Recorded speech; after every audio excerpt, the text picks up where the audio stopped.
আজি যেহেতু আমার বাজেট সেশন চলি আছে 2025 আর 26 সেই বাজেটখন আমি পালো। আজি বিভিন্ন ধরনের বাজেটর যোগেদি আমি কথাবিলাক উত্থাপন করা হয়েছে। ইয়াত যেহেতু মই উত্থাপন করেছিল যে বর্তমান আমার সকলো দিগত বহুত উন্নয়নের কথা কৈ থাকে, সেই বাজেটত দেখিব পালো যে এই বছৰত মানে 2023 আর 24 আর 24-25 টোটেল মিলাই 230 কোটিতকৈ অধিক পইচাটো মানে আনস্পেণ্ড হৈ আছে। ইয়াতে বুজা যায় যে তেখেতসকলে যিমানে যিয়ে নহওক উন্নয়নৰ কথা কৈ উন্নয়নৰ শ্লোগান কৈ থকা সেই চৰকাৰখনে ইয়াতে ব্যৰ্থ হোৱাটো বুজাইছে। আৰু ইয়াতে লগত মই মানে নিজৰ কথাবিলাক ক'ব বিচাৰিছোঁ যে বৰ্তমান টোটেল আমাৰ BTCত শোণিতপুৰ আৰু বিশ্বনাথ ডিষ্ট্ৰিক্টত টোটেল 60খন গাঁও অলৰেডি অন্তৰ্ভুক্ত কৰা হৈ গ'ল।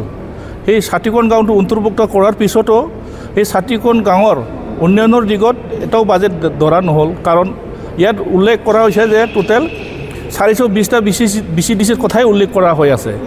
ইয়াৰ কাৰণে আমি খুব দুখ লগা কথা, তেখেতসকলৰ যিটো আগৰ পৰা যিবিলাক মানে সুবিধা পাই আছিলে, পঞ্চায়তী যোগেদি যিবিলাক সুবিধা পাই আছিলে, তেখেতসকলে পঞ্চায়ত ভোটো দিব নাপালে। আৰু ইফালে যদি চাব যায় যদি BTCত তেখেতৰ অন্তৰ্ভুক্তৰ কথাও কৈ আছে, এই কথাটো চাই আজিলৈকে তেখেতসকলে এইটো ছাইডৰ পৰাও বঞ্চিত হৈ আছে।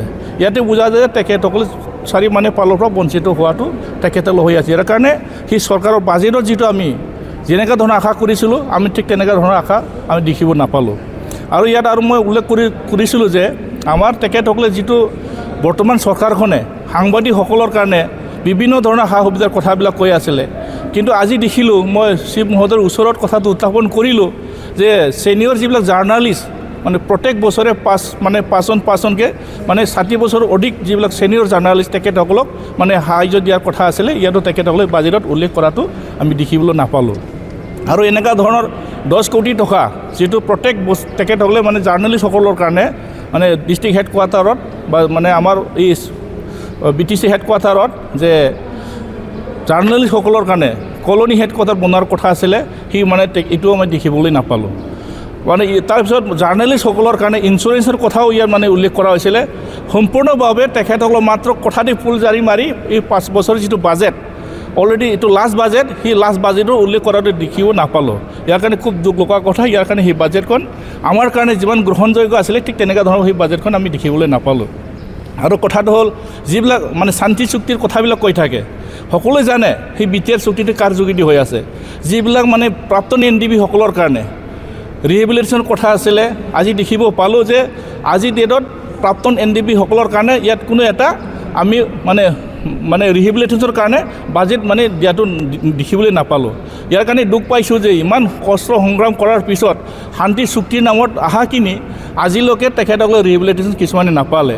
আৰু যিবিলাক মাৰ্টিয়াছসকলে যি ধৰণৰ পাব লাগিছিলে ঠিক তেনেকুৱা ধৰণৰ নাপালে। ইয়াৰ কাৰণে এইটো ক'ব বিচাৰিছোঁ যে তেখেতসকলে যিমানেই কথা কওক, আজিৰ ডেটত বহুত উন্নয়নৰ কথা কওক, কিন্তু আজিৰ ডেটত একো কাম কৰিব পৰা নাই।